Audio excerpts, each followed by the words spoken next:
Isang mapagpalang araw mga kababayan. So tara, samahan niyo ako, ikutin natin ang Leora Homes Naik. Ating tuklasin kung ano na ang update sa construction sa project na ito. Pagpasok mo pa nga lang, bubungad na sa iyo ang napakagandang model house. Makikita mo sa aerial view na talaga namang tuloy-tuloy silang gumagawa. At tipong mapapawaw ka dahil napakalawak ng kanilang kalsada. O syempre, hindi natin papalampasin na hindi natin mapapasok ang kanilang napakagandang Amora model.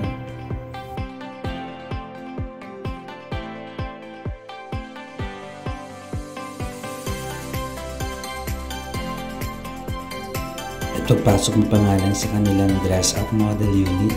Ito talaga namang mapapawaw ka. Paano ba naman bukod na sa napakaganda na?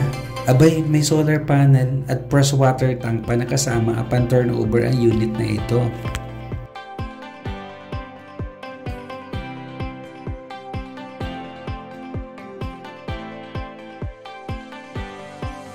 At isa pa nga sa maganda sa project na ito, may isa pa palang extra tank na kung saan pwede kang mag-harvest ng tubig ulan.